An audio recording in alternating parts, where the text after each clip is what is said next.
And welcome back after the break. आप देख रहे हैं आज पाकिस्तान। मुझसे आपका राब्ता हो सकता है on Twitter, on Facebook. Twitter पे my handle is @sidra_iqbal which is a verified handle. मुझे प्लीज बताइए कि इस वक्त अगर आप लाहौर में हैं, कराची में हैं, इस्लामाबाद में हैं, आपके इर्द गिर्द क्या सिचुएशन है।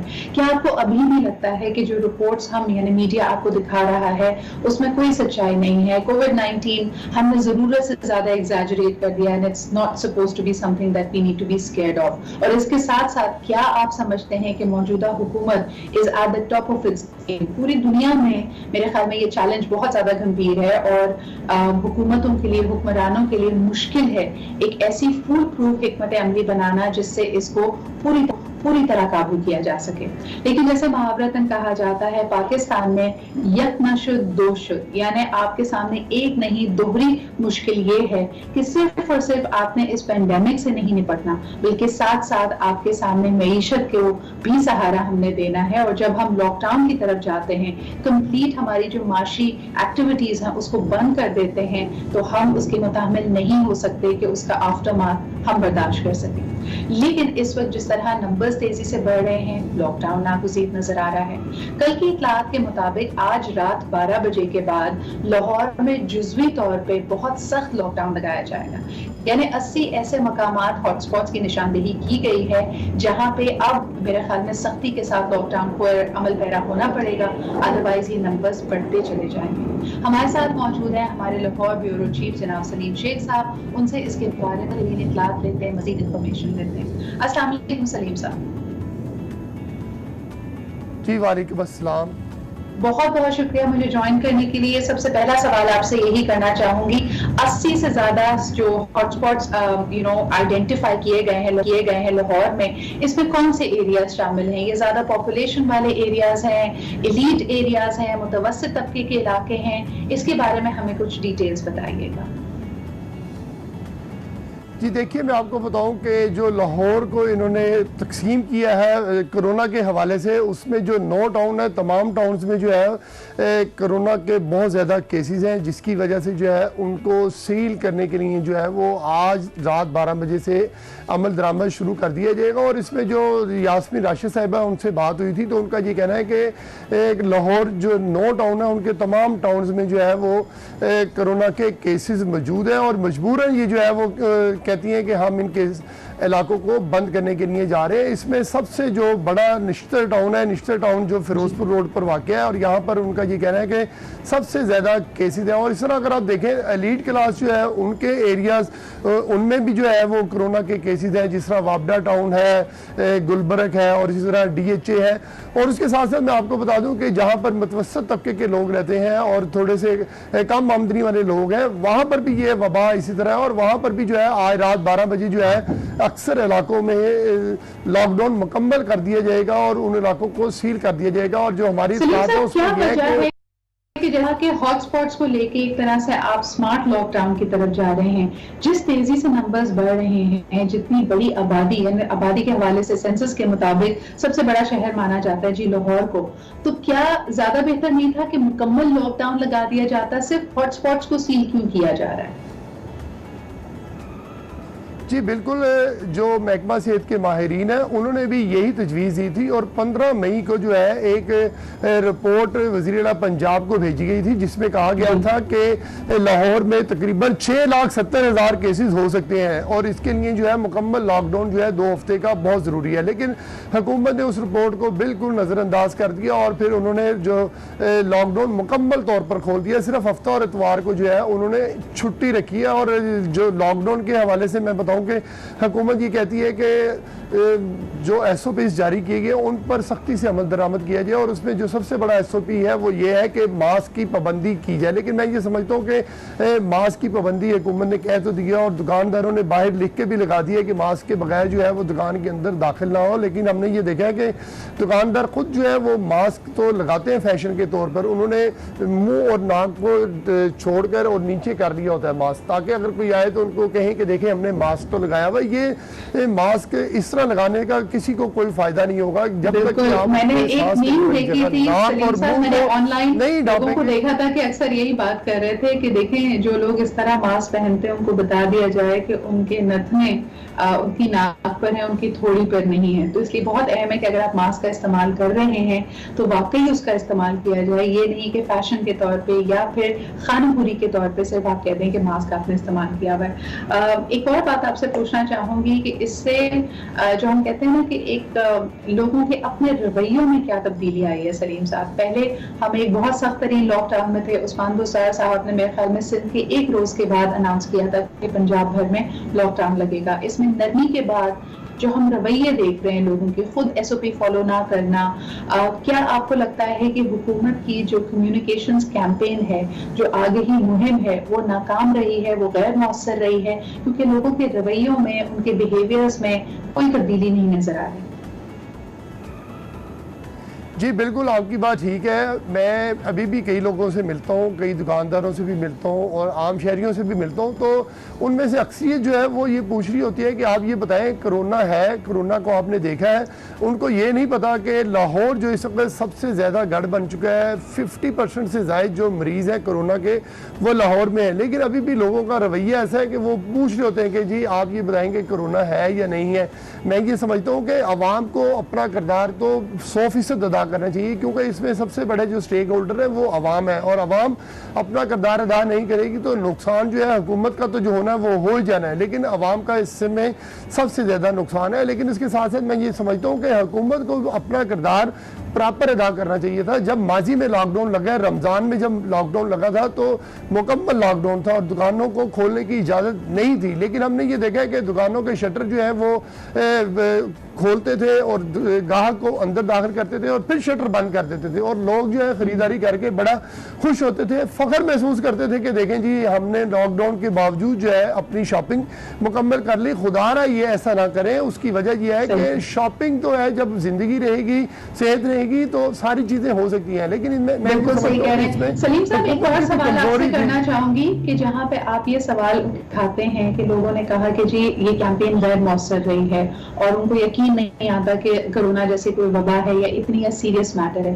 दूसरी तरफ इसका एक सियासी पहलू भी है। हमने हाल ही में देखा कि शहबाज शरीफ साहब, leader of the opposition, PMLN के कायद, उनमें भी कोविड-19 की तशखीस हुई है, लेकिन उस मामले में सियासी तौर पे धड़े बटे हुए हैं। लोग ये समझते हैं कि नहीं जी ये केस डूबियस है और ये टेस्ट डूबियस है, इनका टेस्ट दोबारा कराना चाहिए, उनमें कोरोना की तशखीस नहीं है, वो अपने केसेस को या नैब को की पेशी को अवॉइड करने के लिए उन्होंने अपने आप को डिक्लेयर कर दिया कि वो कोविड-19 है। इसके ऊपर इस वक्त एक अमूमी राय क्या है, अवाम क्या सोच रही है, उनको जो फॉलो करने वाले, जो PMLN की तरफ एक सॉफ्ट कॉर्नर रखने वाले लोग हैं, उनका क्या ख्याल है इस बारे में? जी देखिए, इस चीज़ के दो पहलू हैं। पहला पहलू जो आपने डिस्कस किया है कि हुकूमत की तरफ से या नैब की तरफ से कहा गया है कि शहबाज शरीफ साहब ने जो अपना टेस्ट करवाया है पॉजिटिव है या फिर उनको दोबारा से जो है किसी लैब से अपना टेस्ट करवाना चाहिए, तो बड़ी अच्छी बात है, उन्होंने कहा है कि आपको दोबारा टेस्ट करवाना चाहिए। लेकिन असल बात फिर यह है कि जो लोग किसी एक लैब से टेस्ट करवाते हैं या हुकूमत अपने पास जो उनके पेशेंट दाखिल हैं सरकारी अस्पतालों में और वो सरकारी लैब से टेस्ट करवाते हैं तो वो तो दूसरी किसी लैब से टेस्ट नहीं करवाते, तो इसका मतलब है कि क्या सरकारी लैब से जो टेस्ट होते हैं, एक बार टेस्ट होते हैं, तो उनकी जो ऑथेंटिसिटी है वो भी ठीक है या उस पर भी सवालिया निशान है। फिर होना तो ये चाहिए कि मैं समझता हूँ कि जिसको भी कोरोना हो उसका दोबारा से किसी और लैब से भी टेस्ट होना चाहिए और फिर चेक होना चाहिए कि आया जिस मरीज़ को कोरोना पॉजिटिव आया है किसी एक लैब से, तो दोबारा दूसरी लैब से भी जो है वो पॉजिटिव ही आया है या फिर उसके लैब में कोई फ़र्क है। तो मैं ये समझता हूँ कि ये सियासी पॉइंट स्कोरिंग जो है वो हो रही है और ये मेरा ख्याल है हर दौर में होती है और ये अब भी हो रही है। और मैं जी समझता हूँ कि अगर उन्होंने लेकिन सलीम साहब इस वक्त मामला पंजाब का है, मामला लाहौर का है, जो कि अमूमी यानी आमतौर पर हम समझते हैं कि PMLN के लिए सबसे बड़ा उनका वोट बैंक उनके हामी इसी शहर में है।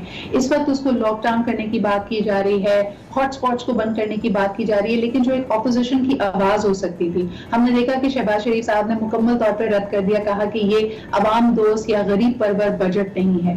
दूसरी तरफ जब अब हिकमत अमली पंजाब के लिए बन रही है, PMLN की तमाम आला क़यादत ऑलमोस्ट जो उनके मोस्ट प्रोमिनेंट लीडर्स हैं, सब के सब कोविड-19 का शिकार हैं, तो क्या आप समझते हैं कि ऑपोजिशन का इस वक्त कोई किरदार है भी पंजाब के लिए जो हिकमत अमली बनाई जा रही है उसके अंदर, या वो इस पूरे प्रोसेस से बिल्कुल कटे बैठे हैं? जी देखिए, जब असम्बली सेशन होगा और अपोजिशन के लोग आएंगे तो उन्होंने सेरेमोनली एहतजाज तो करना ही करना है। अगर वो एहतजाज नहीं करेंगे तो क्या वो ये कहेंगे कि बहुत अच्छा बजट है? अगर बजट कोई भी हुकूमत हो या माजी की हुकूमतों का आप निकाल लें रिकॉर्ड, तो उसकी जो अपोजिशन होती है उसने एहतजाज करना ही होता है, उसने ये कहना होता है कि बजट में आवाम को जो है वो कुछ नहीं दिया गया। लेकिन अगर देखा जाए, मैं ये हुकूमत की साइड बिल्कुल नहीं ले रहा, लेकिन जो हालात जा रहे हैं उन हालात में पंजाब हुकूमत ने और या वफाकी हुकूमत ने बड़ा अच्छा बजट दिया है। लेकिन सियासतदान जो है वो दीवार के दूसरी तरफ भी देख रहा होता है, और अपोजिशन अगर ये कह रही है कि अभी तो मिनी बजट बहुत ज़्यादा आने हैं तो उसके बाद जो है आवाम को पता चलेगा। तो लेकिन मैं इसके हवाले से वो ज़्यादा बात तो नहीं कर सकता कि आइंदा जो माह होंगे 2, 4, 5 माह या 6 माह बाद कोई मिनी बजट आएंगे और आवाम का जो है वो उस पर टैक्सों का बोझ लगा दिया जाएगा, तो मैं इस हवाले से अभी कोई ऐसी बात नहीं कर सकता। लेकिन क्योंकि ये एक तो अपोजिशन की या सियासतदानों की स्ट्रेटजी भी होती है कि आवाम को इस चीज़ में उलझाए रखें कि देखें जी हमने ये बात की थी और बाद आगे जाकर ये बात हो गई। कहीं ना कहीं तो ये बात हो सकती है होगी कि देखें, अगर एक चीज़ देखी जाए कि पेट्रोल की कीमतें कम हुई हैं और ओवरऑल आला क़यादत की कमी बहरहाल महसूस की जा रही है, क्योंकि जब हिकमत अमली बनाई जाए, खुसूसन एक ऐसी जमात जिसने 10 साल एडमिनिस्ट्रेशन संभाली है पंजाब की, उनका भी एक तज्जिया, एक उनका आउटलुक होगा। बहरहाल जी इस पर मजीद भी बात करेंगे, लेकिन आज आपको बताते चलें कि रात 12 बजे के बाद 80 मुख्तलिफ हॉटस्पॉट्स आइडेंटिफाई किए गए हैं शहर लाहौर में, और इनको मुकम्मल तौर पर सील किया जाएगा। अब सवाल ये है कि 12 बजे तक अगर हमने जाना है सुबह के, इस वक्त हमारे पास कंप्लीट डिटेल्स मौजूद नहीं है, और मेरे लिए बहुत बड़ा सवालिया निशान है कि क्या ये मजीद कंफ्यूजन कॉज करेगा। लोग घरों से निकलेंगे और उनको पता चलेगा कि उनका इलाका सील है, और उनकी जरूरियात की चीजें क्या वो पहले लेके रखें, बाद में लेके रखें, ये वो तमाम चीजें हैं जिसमें मजीद क्लैरिटी चाहिए। तभी कोई अच्छा कदम, यानी आप एक ऐसी हिकमत अमली जो आप लोगों के लिए बना रहे हैं, अनफॉर्चुनेटली बैकफायर कर जाती है बिकॉज आपके पास कम्युनिकेशन गैप्स होते हैं। बहुत बहुत शुक्रिया सलीम साहब हमारे साथ मौजूद होने के लिए। बढ़ते हम जी एक छोटी सी तरफ वापस आएंगे और मजीद खबरें अपने प्रोग्राम में शामिल करेंगे। आप देखते रहिए।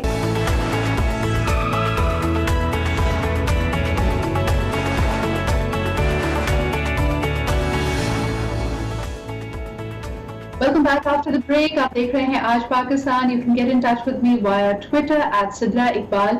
और जैसे कि मैंने आपको बताया था कि after Eid, the theme that we are following is back to the basics. If you look at what I'm wearing, I'm trying to stick to बिल्कुल बेसिक चीज़ है। यानी अगर आपने घर में रहना है, घर से बाहर निकलने के लिए बहुत ही जरूरी वाली कोई चीज़ हो, ग्रोसरीज हो, अदरवाइज आपने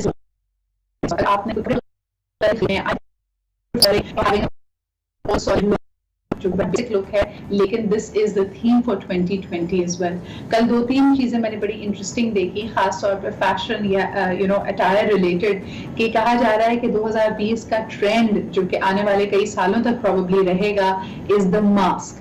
अगर आप जितने भी डिजाइनर्स को जानते हैं उनके लेटेस्ट कलेक्शंस में आप देख सकते हैं कि कलर कोऑर्डिनेटेड मास्क, अगर आपने ग्रीन कपड़े पहने तो उसके साथ ग्रीन उसी तरह का फैब्रिक का मास्क है या नहीं, अगर प्रिंटेड कोई कपड़ा है उसके साथ बनाए जा रहे हैं ब्राइडल वेयर में। और ये पहले मुझे लगता था कि दिस वाज अ जोक, यानी मीम्स बनाई थी लोगों ने कि एक दुल्हन है और उसने खास किस्म का अपना उसी तरह का नगों वाला या काम वाला मास्क पहना हुआ है, but this has become a reality.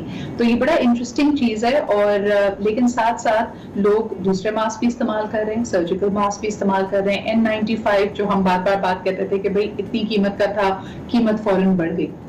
मेरे साथ मौजूद है एक स्टूडेंट ऑर्गेनाइजेशन जिनका इनिशिएटिव का नाम ये है मास्क बनाओ, और इनकी कोशिश है कि तकरीबन 1 मिलियन यानी 10 लाख के करीब ये मास्क बनाकर फ्री डिस्ट्रीब्यूट कर पाए उन एरियाज में अंडर प्रिविलेज लोगों को जो कि मास्क अफोर्ड नहीं कर सकते। इसके पीछे इंसाइट यही है कि हुकूमत एक पॉलिसी तो बनाती है कि मास्क पहनना जरूरी है और कानूनन आपको इसके लिए रिप्रिमांड किया जाएगा अगर आप घर से निकले और आपने मास्क ना पहना हुआ हो, लेकिन एक आम आदमी की इस्तेताअत में मास्क नहीं होता। खुसूसन अगर एक मास्क अगर आप 15 या 20 रुपए का ले लें और आप कहें कि वो डिस्पोजेबल है, so we need a sustainable solution. मेरे साथ मौजूद है Amar Lal, who is a student of LUMS and also one of the founding members of this initiative called mask बनाओ। अस्सलाम वालेकुम Amar, thank you so much for joining me this morning. Walaikum salam. It's been a pleasure to join you, I'm sure. अमर, मुझे ये बताएं कि when we say a common man finds it as an added expenditure, you know, उनके लिए एक गैर जरूरी तो नहीं कहूँगी लेकिन एक ये मजीद खर्चा है, तो क्या इस वजह से भी people are not really taking it seriously क्योंकि उनको लगता है कि भाई एक और हम पे खर्चा डाल दिया है तो क्या जरूरत है, इसके बगैर भी तो काम चल रहा है। देखिए, कोविड-19 जैसे ही आया है हमारी मैशत या हमारी economy has been suffering, and it's not only our economy, I think generally within world economy we are suffering to produce let's say enough resources. लेकिन इसका मतलब ये नहीं है हम कोविड-19 को झूठ करा देते हैं या ये अज्यूम करें कि कुछ है ही नहीं या हम उन पर एक्सपेंड न करें।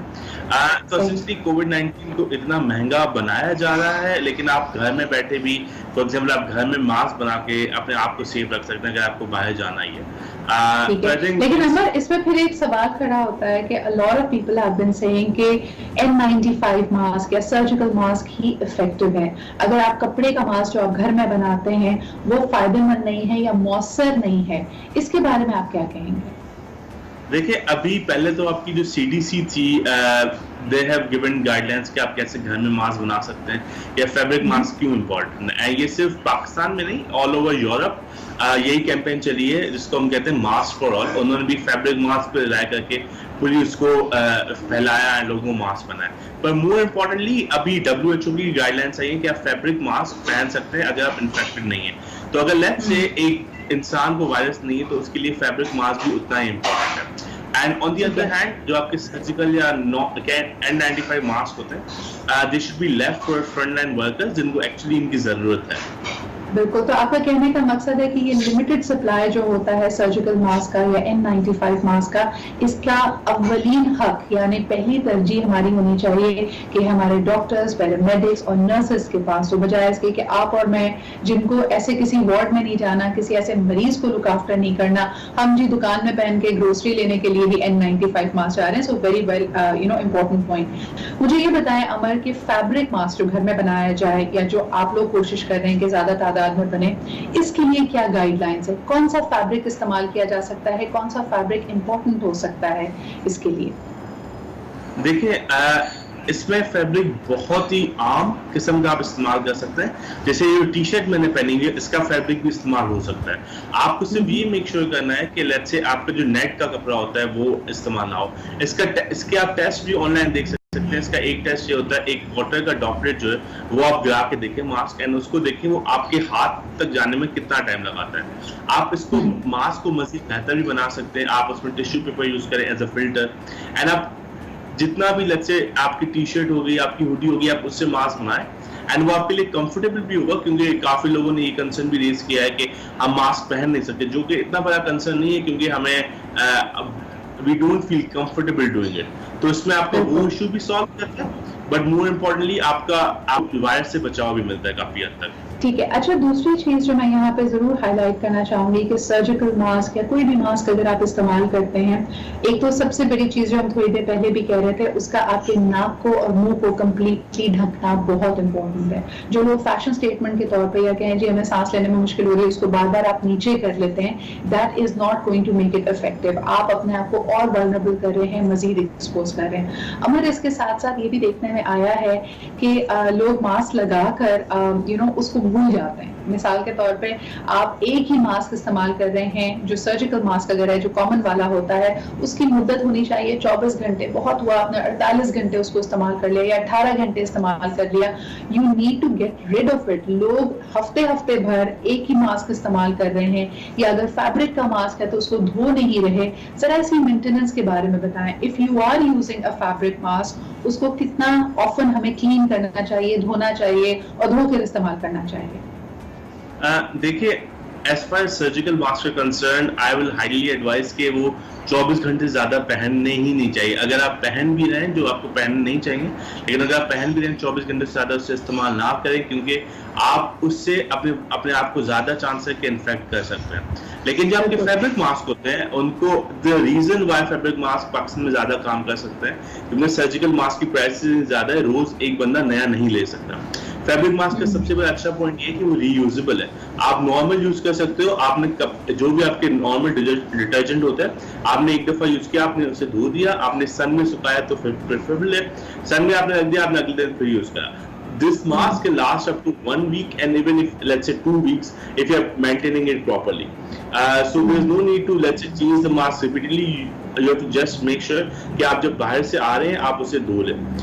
उसका एक और मैंने इसका तरीका बड़ा इंटरेस्टिंग देखा था कि अगर आप बार बार धो नहीं सकते, आपके पास पानी या साबुन की भी कमी है, तो कहा जाता है कि फैब्रिक के ऊपर खुदा न खासा कोविड-19 का जो वायरस है, जो जरासीम है, वो हफ्ते या 10 दिन तक वो जिंदा रहते हैं। So what you can also do is have 2 या 3 मास्क आपके पास हो सकते हैं। आपके पास जिप लॉक बैग्स होने चाहिए प्लास्टिक वाले, इस्तेमाल के बाद आप उसको उसके अंदर रखते हैं और उसके ऊपर तारीख लिखते हैं। तो if you even want to rotate और आप बार बार उसको धो नहीं पाते या उसको कम टाइम के लिए इस्तेमाल ज्यादा उसको करना चाहते हैं, so make sure you are rotating it. लेकिन धोना सबसे बेस्ट चीज है।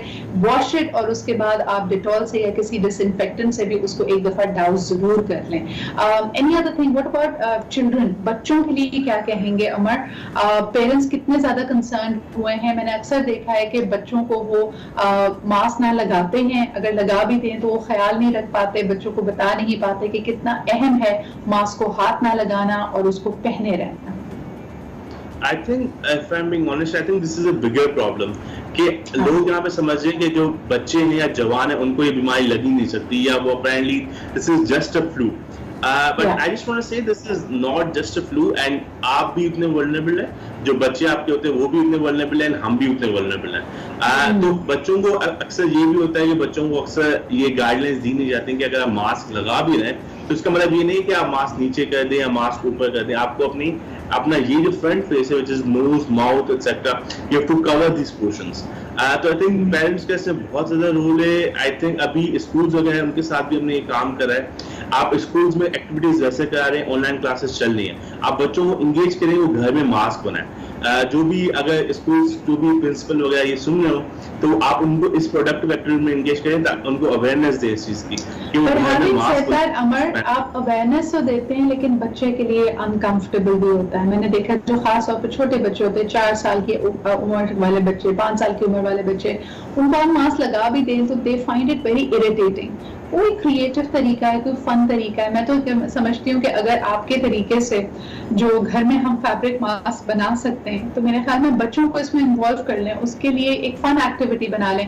देयर सो मेनी कैरेक्टर्स जो बच्चे पसंद करते हैं, उन कैरेक्टर्स वाला फैब्रिक आप इस्तेमाल कर सकते हैं। स्पाइडरमैन, कैप्टन प्लैनेट, हल्क, जो भी उनका फेवरेट, लड़कियों के लिए अगर डोरा उनको पसंद है या फिर उनको कोई उनका फेवरेट कैरेक्टर है, यू कैन मेक श्योर कि आप उसको एक फन एक्टिविटी बना they see it as an accessory that they really enjoy it। या आप उनको एक सुपर हीरो का नाम दे दें कि भाई सुपर हीरो की सुपर पावर इस वक्त ये है कि उसने ये मास्क लगाए रखना है। Why are we not thinking on these creative lines? क्या कहेंगे आप? बेशक I think a lot of let's say जितने भी सेशंस करें बच्चों के साथ या बड़ों के साथ, उसमें भी पेरेंट्स ये कहते हैं उनकी कोई पुरानी टी शर्ट होती है, अब उस पुरानी टी शर्ट में कोई उनका फेवरेट कैरेक्टर बना होता है, वो उससे मास्क बना लेते हैं। तो अब बच्चों को आप ये भी बोलें कि मतलब बच्चे तो इन चीजों में मान जाते हैं ना, तो आप बच्चों को अगर ये भी बोलें कि ये देखें this is your super power that you are wearing a mask, लेकिन यही है कि पेरेंट्स का एट दिस पॉइंट इतना कॉन्सेंट्रेशन नहीं है टू, बिकॉज एक फिनोमेना बन गया है कि बच्चे इन्फेक्ट वगैरह नहीं हो सकते, बल्कि अगर आप देखें तो बच्चे, जवान, बूढ़े, विदाउट एनी एज, सेक्स और एनी डिफरेंस वो इन्फेक्ट हो रहे हैं। एब्सोल्युटली, ना सिर्फ इन्फेक्ट हो रहे हैं, they need to be prepared, यानी for the times to come. जैसा कि अभी एस्टिमेट्स ही कहते हैं कि अगर हमें साल भर इसी सिचुएशन में रहना है या 2 साल बाद इसकी वैक्सीन बनेगी, तो जिंदगी की रुख तो नहीं जाएगी, जिंदगी को अडाप्ट करना पड़ेगा, हमें अपने इर्द गिर्द देखना पड़ेगा। अच्छा, बड़े और बुजुर्गों के लिए भी बताइए कि उनके लिए भी बड़ा मुश्किल है अपनी आदतों को चेंज करना, मास्क लगाना। बूढ़े अक्सर रेजिस्ट करते हुए नजर आते हैं, हमारे बुजुर्गों को कन्विंस करना पड़ता है कि जी आप प्लीज मास्क लगा लें। तो इस बारे में आप क्या कहेंगे?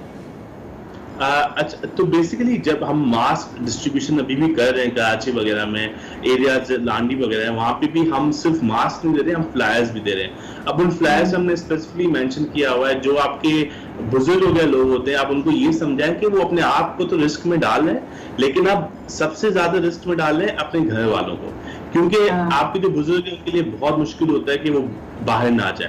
पहले तो बेशक बाहर उनको आप कुछ भी करें बाहर ना भेजें, क्योंकि मेजरली जो आपके बुजुर्ग होते हैं दे डोंट कैरी आउट जो आपके नेसेसरी चोर्स होते हैं, जैसे for example going out, buying groceries etcetera. तो आप उनको बिल्कुल मना करें, वो ना जाए।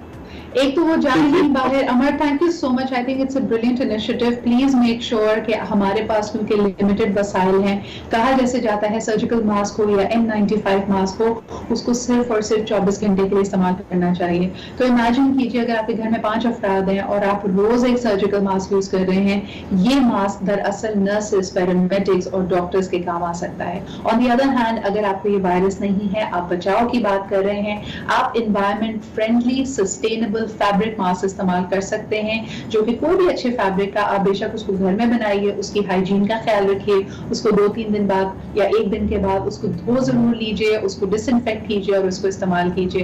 ये बड़ा अहम है। और खासतौर पर जैसे अभी बात हो रही थी, बुजुर्गों के लिए शायद मास्क पहनना ज्यादा मुश्किल इसलिए, बल्कि उन तमाम लोगों के लिए मुश्किल है जो किसी आदत से मजबूर हैं। मिसाल के तौर पर अगर वो पान बहुत खाते हैं, गुटखा बहुत खाते हैं, छालियां बहुत खाते हैं, स्मोकिंग की आदत जिन लोगों को है, तो वो बार बार अपनी इस आदत को पूरा करने के लिए अगर उन्होंने कोई चीज मुंह में डालनी है तो उनको बड़ा कम्बरसम लगता है कि मुंह के आगे तो भी फुल स्टॉप लगा हुआ है, एक मास्क लगा हुआ है। लेकिन ये आपके लिए अहम है, क्या पता इस मास्क की आदत की वजह से दूसरी ये जो बुरी आदत है ये भी आपकी छूट जाए। इसी के साथ लेते एक छोटा सा ब्रेक, वापस आएंगे तो बड़ा अहम इशू जी एक दफा फिर बात करनी है हमने अपनी परचेजिंग पावर पे, कुव्वत खरीद पे और इखराजात के ऊपर। इस वक्त बहुत सारे and the number one question is कि स्कूल्स की फीस का क्या करना है। So we'll talk a lot about that। हमारे साथ रहिए, एक छोटा सा break and I'll be right back।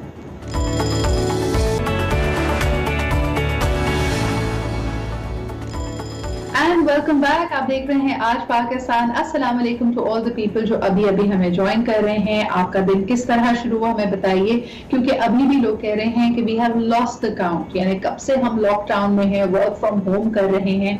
बच्चों के बारे में अगर बात की जाए तो उनका भी यही कहना है कि पहले तो बड़ा अच्छा लग रहा था कि छुट्टियां आ गई हैं, स्कूल नहीं जाना, लेकिन इतने दिन गुजरने के बाद रमजान, ईद, अब वो भी अपने स्कूल को, अपने टीचर्स को, अपने क्लास फेलोज को मिस कर रहे हैं। अगर हम अपनी बात करें, अगर हमें लगता है कि हमारे जहनी तौर पे, हमारी इमोशनल वेलबीइंग के लिए हमारे दोस्त, हमारे कनेक्शंस कितने इंपॉर्टेंट हैं, तो इमेजिन कीजिए एक छोटा सा बच्चा जिसकी जिंदगी में बहुत ज्यादा एक्सपीरियंसेस नहीं है, उसने आंख खोलने के बाद हम सबको देखा कि हमने उसको स्कूल भेजा है, वही उसका एनवायरनमेंट है, वहीं से वो अपनी सेल्फ वर्थ, अपनी वैलिडेशन को ड्राइव करता है कि मेरी एसोसिएशन क्या है। इतना क्यूट लगता है कि आप किसी छोटे बच्चे से पूछें कि वो किस क्लास में है, तो वो आपको क्लास के साथ साथ अपना सेक्शन भी बताता है, अपनी क्लास टीचर का नाम भी बताता है। इसकी वजह यह है कि उसकी शनाख्त, उसकी पहचान इसी से एसोसिएटेड होती है। लेकिन जब इतने महीने दिन गुजर जाने के बाद एक बेयकीनी की सूरत हाल है कि बच्चे स्कूल नहीं जा पाते, असातिज़ा को अब कहा जा रहा है कि वो ऑनलाइन क्लासेस करें, तो जिस बच्चे को आपको आदत थी कि आप उसको देखें, प्यार करें, अगर वो शरारत करे तो प्यार से उसको डांटें, समझाएं, वो तमाम चीजें अब ऑनलाइन हो गई। ये टीचर्स के लिए भी मुश्किल है, पेरेंट्स के लिए भी मुश्किल है और ऑफ कोर्स स्टूडेंट्स के लिए भी मुश्किल है।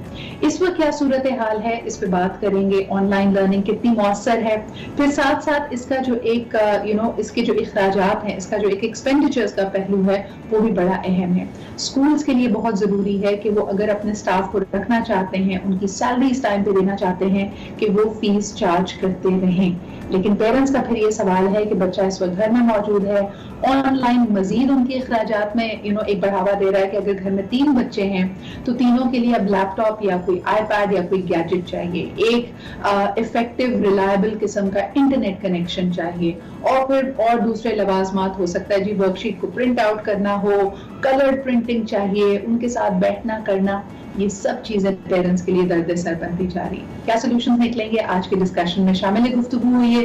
नंबर्स आपकी स्क्रीन पे हैं या फिर ट्विटर पे भी आप मुझे अपना मैसेज भेज सकते हैं। हमारे साथ आज शामिल गुफ्तगू होंगे फ्रॉम आवर लाहौर स्टूडियोज जनाब काशिफ मिर्जा साहब। आप all Pakistan private schools federation के प्रेसिडेंट हैं। बहुत बहुत शुक्रिया काशिफ साहब हमारे साथ मौजूद होने के लिए।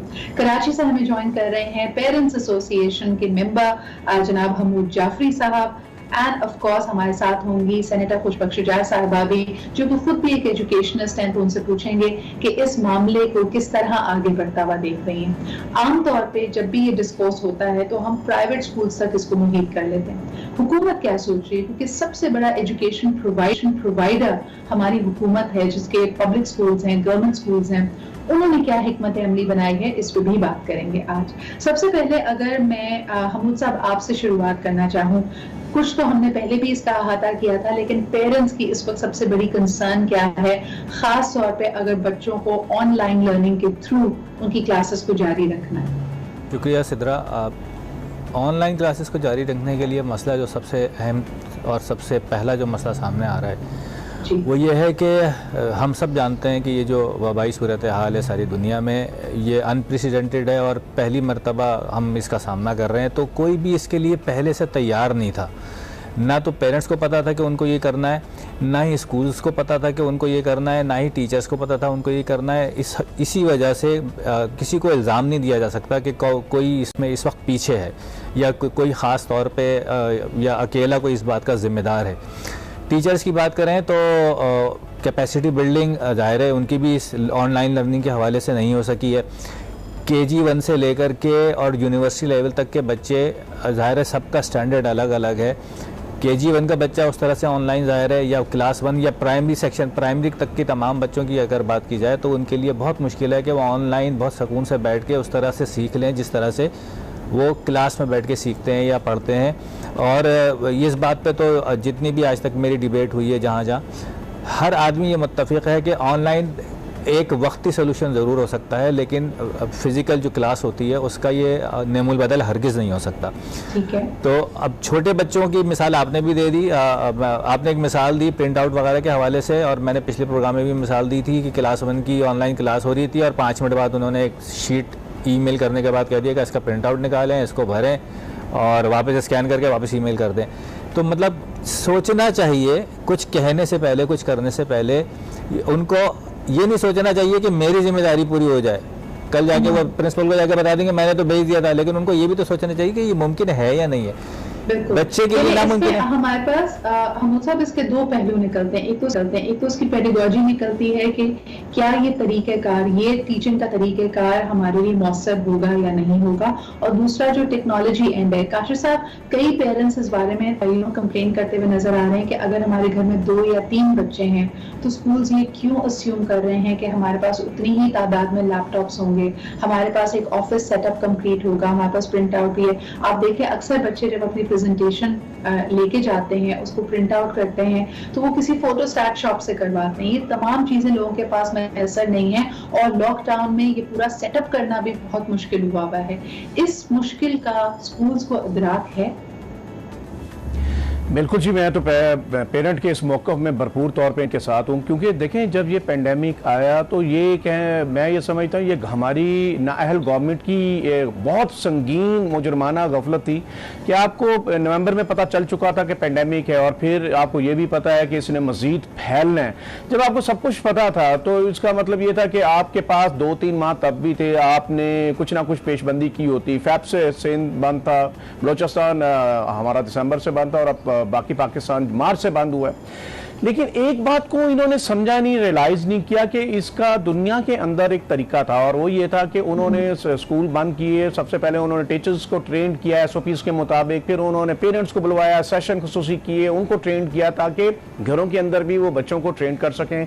और फिर आपने देखा पूरी दुनिया में जहाँ पे ऑनलाइन फैसिलिटी मौजूद है, इंफ्रास्ट्रक्चर मौजूद है, वहाँ पे भी ये कुछ जो है ये एक्सपीरियंस इतना बेहतरीन नहीं था। नतीजा ये निकला कि उन्होंने ग्रेजुअली 207 कंट्रीज में ये स्कूल जो थे, जिनमें से 102 कंट्रीज ने स्कूल बंद किए थे, बाकी ने नहीं किए। उन 102 कंट्रीज के अंदर से भी आपको पता है कोई 30-35 कंट्रीज हैं जिन्होंने स्कूल खोले हैं, क्योंकि उनको पता है कि ऑनलाइन जो सिस्टम है वो इतना फास्ट सिस्टम नहीं है, इफेक्टिव नहीं। अब पाकिस्तान की हालत ये है कि पाकिस्तान में ओनली 1% वो स्कूल हैं जिनके पास ये फैसिलिटी मौजूद है, और बाकी जो स्कूल हैं वो ऐसी फैसिलिटी नहीं रखते। और फिर सबसे बड़ी बात, हमारा जो पेरेंट है वो उस लेवल पे एजुकेटेड अनफॉर्चुनेटली नहीं है, ना एजुकेशन लेवल है, लिटरेसी लेवल है, फिर घर के अंदर का एनवायरनमेंट नहीं, आपके पास इंफ्रास्ट्रक्चर नहीं, आपके पास जो नेट फैसिलिटी नहीं, आपके पास लाइट प्रॉपर नहीं। फिर खास तौर पे हम बलूचिस्तान चले जाएं, फाटा एरिया में चले जाएं, रिमोट एरिया पंजाब में चले जाएं, आपके पास सिंध में चले जाएं, आपके पास तो वहां पे बिजली भी नहीं है, पानी नहीं है, नेट कहां से है।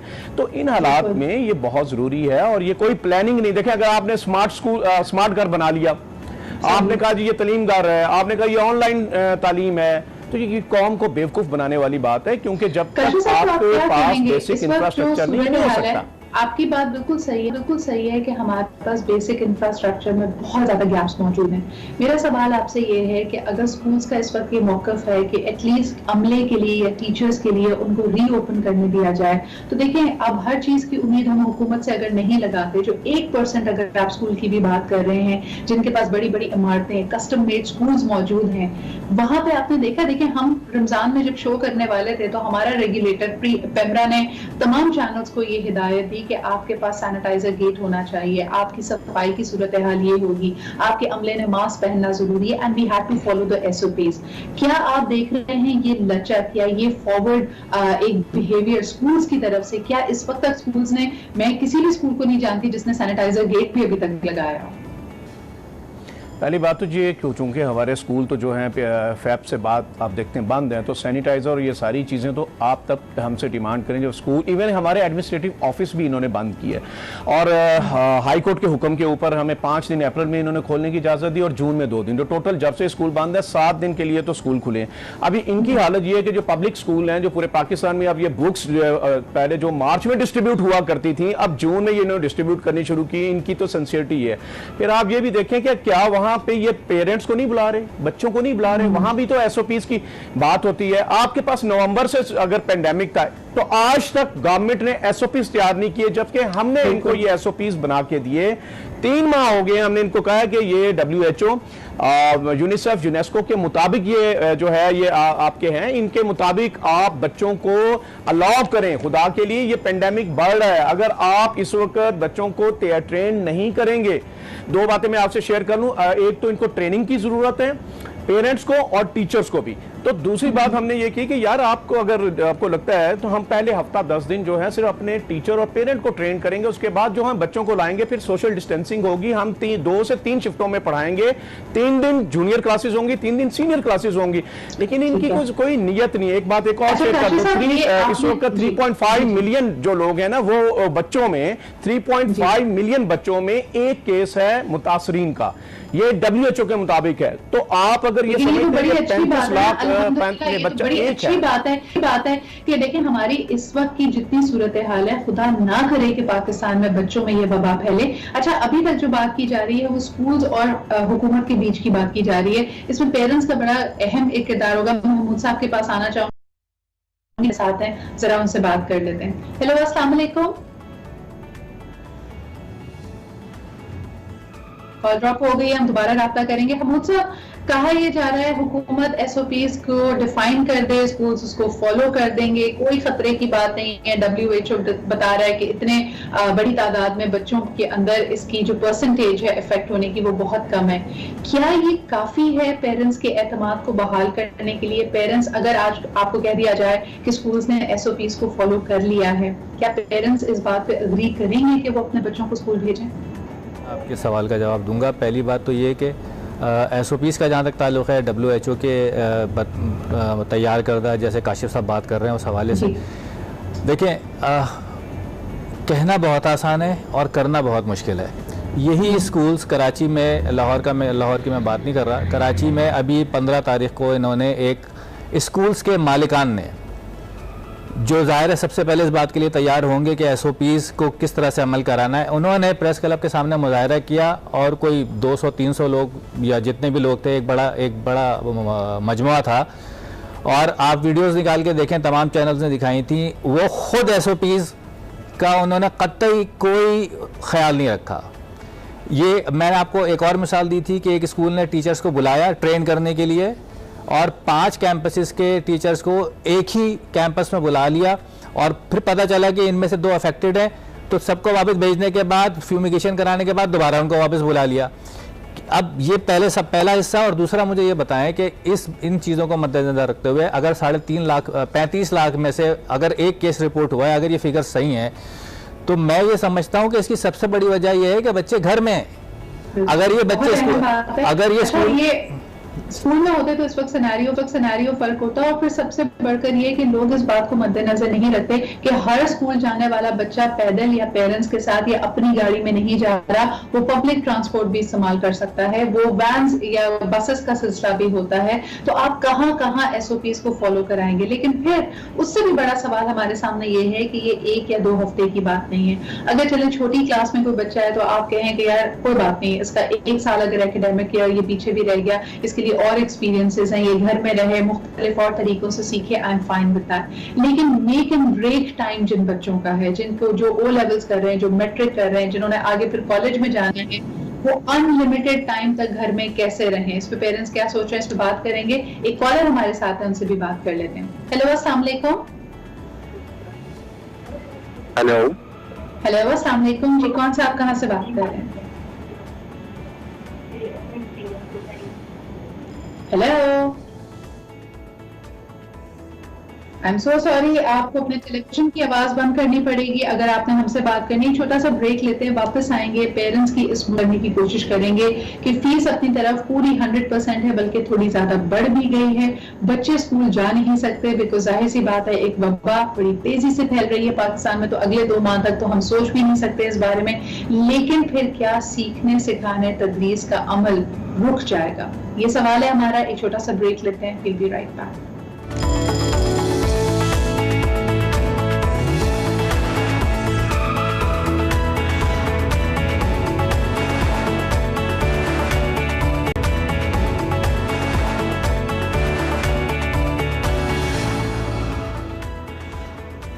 जी जनाब, कहा यह जाता है कि आज की दुनिया में सरवाइव करने के लिए सबसे ज्यादा अहम ये है कि आपको ये नहीं कि मुख्तलिफ जंगों किन तारीखों में हुए ये पता होना चाहिए, या किसी दरिया की लंबाई क्या है ये पता होना चाहिए, बल्कि बेसिक लाइफ स्किल्स, जिस तरह के प्रेशर्स, अनसर्टेनिटी और मेरे ख्याल में questions about self validation and self worth आज के ज़माने में उठाए जा रहे हैं। इसके लिए बड़ा अहम है कि हमारे जो लर्निंग इन्वायरमेंट्स हैं ये स्किल्स बच्चों में इंस्टिल कर पाएं।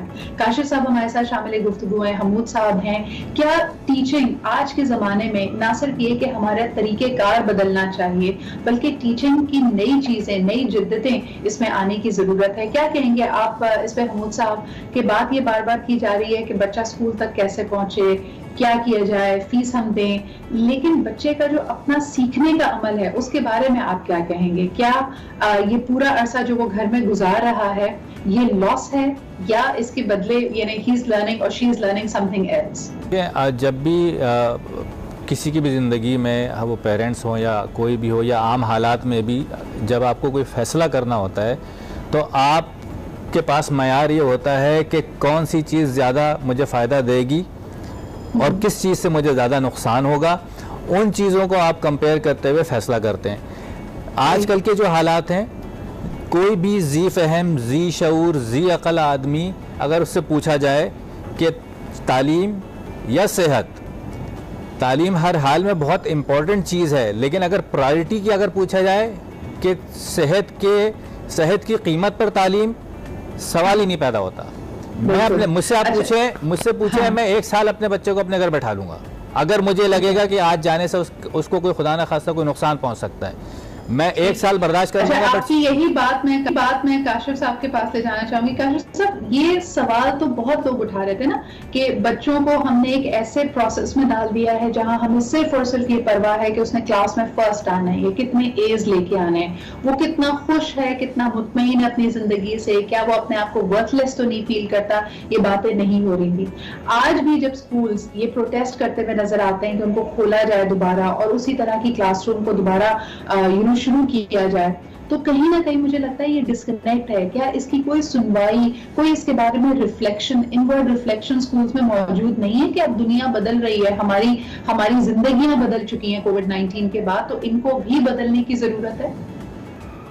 मैं आपसे एग्री करता हूँ, ये बिल्कुल आपने ठीक किया। अब इसी को जो आप दूसरे एंगल से अगर आप देखते तो नजर आता है कि हमसे ज्यादा जो महजब मुल्क हैं, जिनको अपने बच्चे भी शायद हमसे बहुत ज्यादा अजीज होंगे, हम तो दावे बहुत करते हैं ना। मैं पेरेंट के हवाले से खास तौर पर यह कहूँगा, ये हमारे पेरेंट और हमारा जो वज़राए तालीम, जिनको हकीकतन वज़राए जहालत कहा जाए तो ज्यादा बेहतर है, क्योंकि उन्होंने आते ही तालीम बंद करने के एजेंडे पे लगे हुए हैं।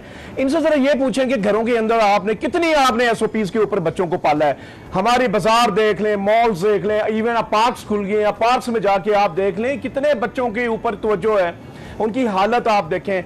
ये जो हमूद मेरे भाई हैं, ये मैं इनका बहुत एहतराम करता हूं, लेकिन ये एलीट क्लास को रिप्रेजेंट हमेशा करते हैं, चूंकि बाकी जो 99% जो हमारे पेरेंट्स हैं, जो बच्चे हैं, जो 7.5 करोड़ आउट ऑफ स्कूल बच्चा हो चुका हुआ है, 2.5 करोड़ पहले था, 5 करोड़ मजीद बच्चे आउट ऑफ स्कूल कर दिए हैं, उनके लिए तो ना ऑनलाइन कोई फैसिलिटी है, उनके लिए ना कोई सैनिटाइजर है, ना उनके लिए कोई मास्क पहुंचाएं, ना उनके लिए जो है वो किसी किस्म का राशन आया, ना हेल्थ फैसिलिटी आई। हम उनकी बात कर रहे हैं, हम कह रहे हैं कि क्या आप, चलो आपको नहीं स्कूल चाहिए, 25A आर्टिकल जो था, स्टेट रिस्पॉन्सिबिलिटी थी, 57% आबादी बढ़ी है, 1,52,000 पब्लिक स्कूल से कम होकर 1,32,000 हो गए हैं, 2,07,000 प्राइवेट स्कूल थे जो कि उस गैप को फिल करते थे। अब आपने वो कर दिए 6-6 माह से बंद। ईद से लेकर आज तक कुछ 35-40 स्कूल मालकान है। हमारे सिंध का जो प्रेसिडेंट है शरफुज़्ज़मान भाई, वो भी अल्लाह को प्यारे हो चुके हैं, हार्ट अटैक से, कोई कोरोना से नहीं गया।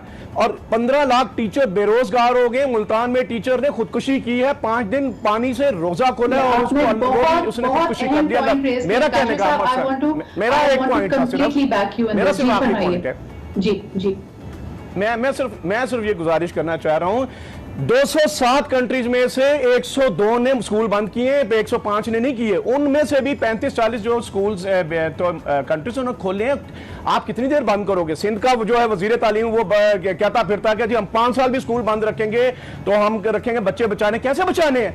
इनकी औलादों को तो आपने ऑनलाइन दे दिया सिस्टम, लैपटॉप भी थे, इनके पास पैसे भी थे, इनके पास घरों के अंदर ट्यूटर भी आके पढ़ा रहा है। मेरा बच्चा जो है, आम इंसान का जो बच्चा है, 7.5 करोड़ जो पाकिस्तानी जो बच्चा है आम इंसान का, उसको क्या दे रहे हो?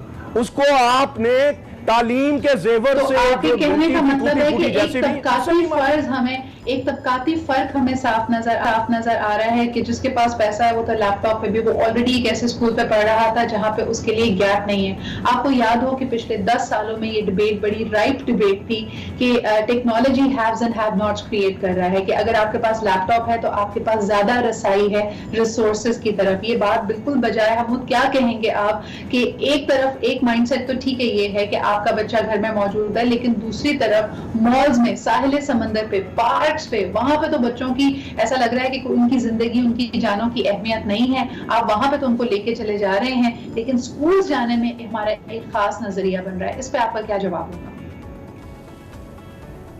अपने आप को रोका है हंसने से। मैं पहले तो काशिफ साहब ने कहा, मैं मेरा एहतराम करते हैं, बहुत शुक्रिया।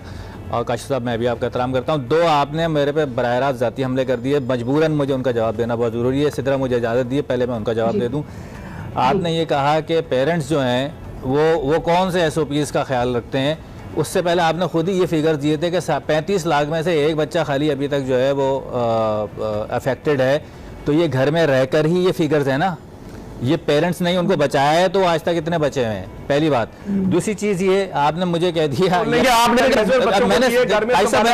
मैंने सुन लिया था। नहीं, आप ये ना कि मैं आम इंसान की बात कर रहा हूँ, आप अमीर इंसान है, मैं अमीरों की बात कर रहा हूँ, मैं वो बच्चे की बात कर रहा हूँ, मैंने बहुत ग्राउंड में है, जो मॉल में है, जो शॉपिंग, मैं आ रहा हूँ मैं उस पर भी आ रहा हूँ जनाब। काशिफ साहब मैं उस पर भी आ रहा हूँ, काशिफ साहब मैं उस पर भी आ रहा हूँ, तहम्मुल से मैंने आपकी बात सुनिए, आप मेरी बात भी सुन लीजिए। एक आम इंसान की अप्रोच और है। आज तक तो इनमें से एक बच्चा भी कोई स्कूल में जाकर तहम्मुल का मुजाहरा कीजिए थोड़ा। अगर कोई एक बच्चा भी कैंपस क्लास में आया तो वो घरों में हुआ है ना। नहीं, लेकिन आपको इस बात से एग्री करना पड़ेगा कि जो नंबर आपने खुद इस पर कोट किया है 35 लाख वाला, इसमें तो कोई तबकाती फर्क नहीं है। इसमें अमीर गरीब की तो बात नहीं हो रही है। तो नहीं, इसमें मैं ये बता रहा हूँ, नहीं इसका आपको बता रहा हूँ कि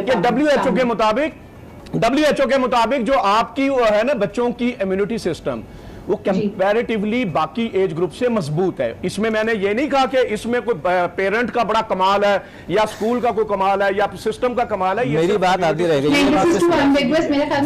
हम ये बात नहीं कर सकते, कोई तबकाती फर्क नहीं, ये वबा कोई बूढ़े बच्चे का फर्क नहीं करती।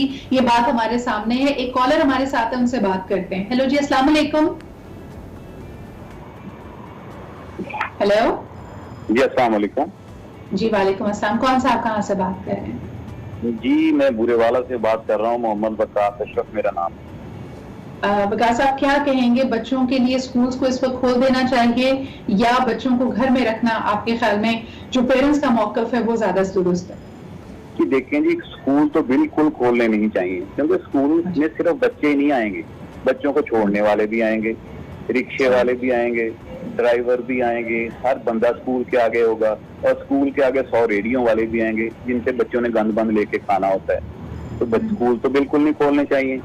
दूसरी बात ये जो मेरी रिक्वेस्ट है, इस वक्त स्कूल जो उन्होंने स्कूल वालों ने फीस वोचर दिए हैं उसमें एग्जामिनेशन फीस का भी डाला हुआ है, इंटरटेनमेंट फीस भी डाली हुई है, सारा कुछ डाला हुआ है। कोई एग्जामिनेशन नहीं हो रहा, कोई कुछ नहीं हो रहा, बच्चे घरों में बैठे हुए हैं। कम से कम अगर फीस लेनी है, देखिए उन्होंने टीचरों को पे करना होता है, अच्छी बात है, लेकिन जो फीस लेनी है वो इतनी की लें कि जो टीचरों की तनख्वाहें पूरी हो जाएं।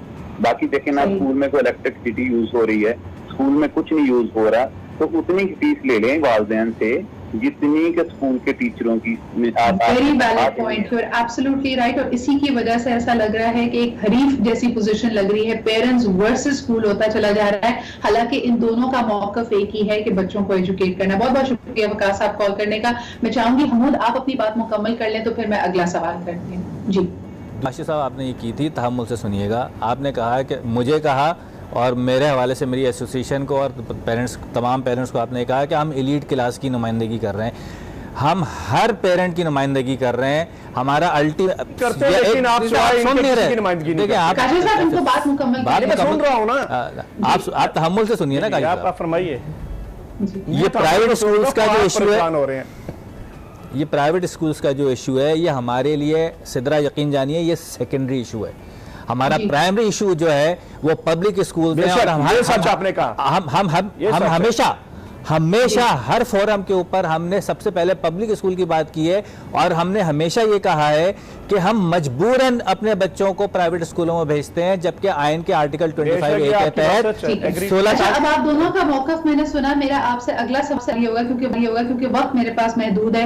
मुझे ये बताइए कि पेरेंट्स अगर आमादा नहीं होते, ना हुकूमत आमादा होती है स्कूल्स खोलने पे, तो काशिफ साहब, हमूद साहब, जो स्कूल्स इस वक्त फीस चार्ज कर रहे हैं, जैसे हमारे भाई कॉलर ने भी हमें कॉल करके ये बताया कि उसमें एग्जामिनेशन फीस भी शामिल है, एक्स्ट्रास भी शामिल है, इलेक्ट्रिसिटी बिल भी शामिल है, तो क्या पेरेंट्स ये फीस देने के लिए आमादा हैं?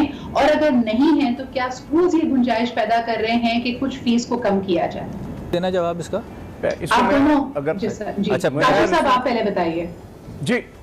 जी मैं उसमें गुजारिश ये करना चाह रहा हूं कि देखें जी, ये बात जो है ना, बिल्कुल मैं इससे एग्री नहीं करूंगा। सिर्फ वो 1% जिसकी हमूद साहब नुमाइंदगी करते हैं स्कूलों के लीड स्कूल, ये जो बैंक चला उन्हें वही भिजवाते हैं, उनका ऑनलाइन सिस्टम है, बाकी जो है वो तो चलते हैं मैनुअल सिस्टम के ऊपर, जिनको हमारे मैंने कैलकुलेशन आपको बताया टोटल 7 दिन खुले हैं इन 6 माह के अंदर।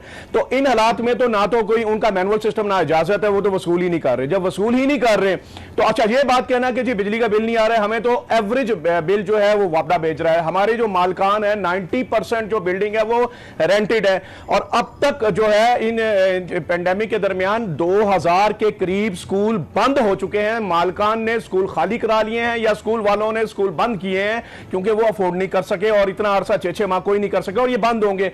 हम अब 2,07,000 स्कूलों की बात ही नहीं कर रहे हैं। हम बंद करना है, बंद कर दें। अगर आपको नहीं तालीम की जरूरत ठीक है, नहीं सही, हम कोई रास्ता ढूंढ लेंगे, लेकिन हमारा 15 लाख टीचर, हम उसकी बात कर रहे हैं, उनको आप चाहे सास प्रोग्राम से या चाहे सुकात से, उनको आप घरों में चूल्हे जलवाओ, वो खुदकुशियों पे उतर आए हैं।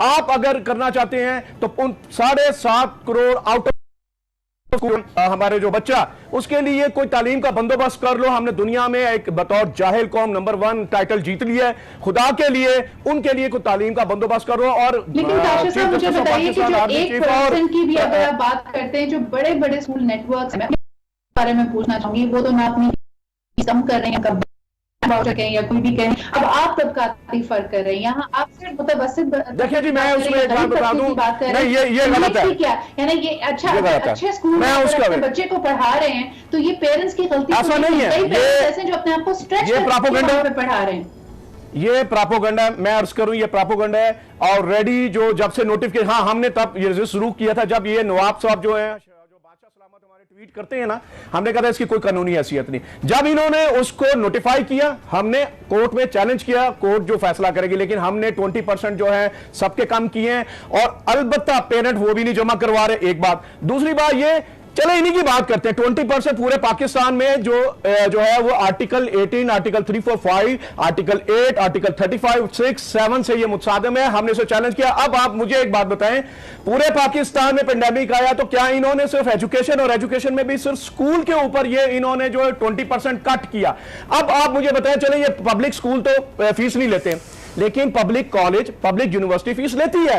क्या ये असूल गवर्नमेंट ने अपने कॉलेज, अपनी यूनिवर्सिटी पे लगाया? क्या गवर्नमेंट ने 4% 4 गुना अपनी तनख्वाहें बढ़ाई है? अपने कट लगाया? आपका क्लेम सही है कि प्राइवेट स्कूल्स ने 20% अपनी फीस कम की है, क्योंकि सबसे ज्यादा तो मेरे पास यही फीडबैक आ रही है पेरेंट्स की कि किसी स्कूल ने 20% अपनी फीस कम नहीं की है। क्या कहेंगे आप? देखिए, गलत है, ऐसा भी नहीं है कि प्राइवेट स्कूलों ने नहीं की, और ऐसा भी नहीं है कि सबने कर दी है। एक बहुत बड़ी तादाद हमारे पास, मेरे पास लिस्ट नाम मौजूद, पूरी लिस्ट मौजूद है जो नहीं कर रहे हैं। हम उन स्कूलों को भी जानते हैं, हम उन स्कूलों को भी जानते हैं। हो गया कि आपके पास सुनने की सुनना 2,07,000 स्कूलों की तो नुमाइंदगी सुन ले काशिफ साहब, आज तो उन्होंने अपने बच्चों को है ना जी महमूद साहब, मैं तो ये कह रहा हूँ हमूद भाई मेरे भाई हैं, लेकिन सिर्फ एक मखसूस भाई की बात भी सुन ले, पाकिस्तान नहीं है। काशिफ साहब भाई की बात भी सुन ले।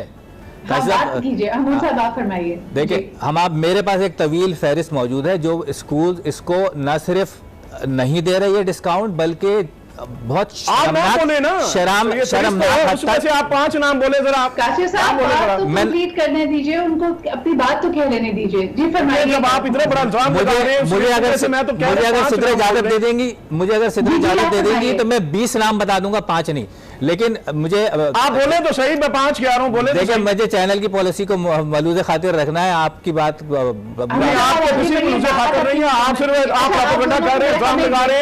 सबने किया। छोटा सा मैं ब्रेक लेती हूँ, वापस आती हूँ, बिकॉज़ आई वुड वांट कि ये महदूद वक्त में हम जरा सही बात कर सके और आप तक बात पहुंचा सकें।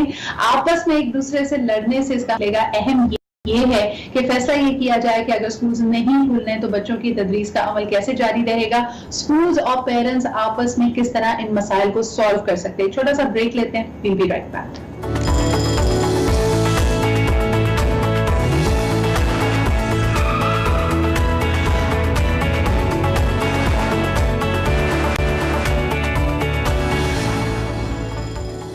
Welcome back after break. School versus parents, हालांकि होना ऐसा नहीं चाहिए, दोनों का जो एंड ऑब्जेक्टिव है वो एक ही है कि बच्चों को तालीम याफ्ता बनाया जाए, उनको बेहतरीन उनकी तरबियत की जाए। लेकिन सवाल ये पैदा होता है, इन आपसी मसाइल का हल हम एक बैठक में तो नहीं निकाल सकते, और जिस भी जानिब से देखा जाए, हर स्टेक होल्डर की, हर इंटरेस्ट ग्रुप की बात में वजन भी आपको नजर आएगा। छोटे स्कूल्स जो कि हमारे यहाँ तालीम का एक बहुत बड़ा गैप है, उसको फिल करने के लिए प्राइवेट स्कूल्स अगर हैं, उसमें कई तबकाती फर्क आपको नजर आएंगे। Medium size school, small schools, वो अपने आप को प्रॉफिटेबल नहीं रख पा रहे, अफ्लोट नहीं रख पा रहे, और कई स्कूल्स इस दौरान बंद हुए हैं, असातिज़ा बेरोजगार हुए हैं, तो उनके लिए जरिया माश क्या होगा।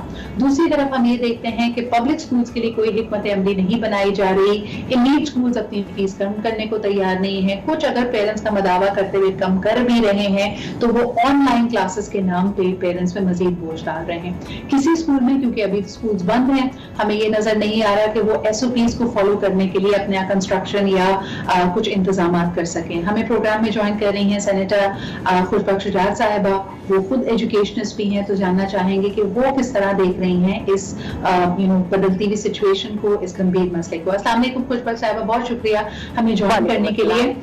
Parents know problem, I understand. मुझे पता आप क्या डिस्कशन हो रहा था। जी मैं आपको बताती हूँ कि हमारे यहाँ बात यह है कि वबा इतनी तेजी से फैल रही है कि पेरेंट्स नहीं चाहते कि बच्चों को इस वक्त घर से बाहर भेजें, लेकिन स्कूल्स कह रहे हैं और हुकूमत से भी इल्तिजा कर रहे हैं कि SOPs डिफाइन कर दीजिए, स्कूल्स को खोलना पड़ेगा क्योंकि गैर मुय्यना मुद्दत तक स्कूल्स को बंद नहीं किया जा सकता। आप इस बारे में क्या कहेंगे?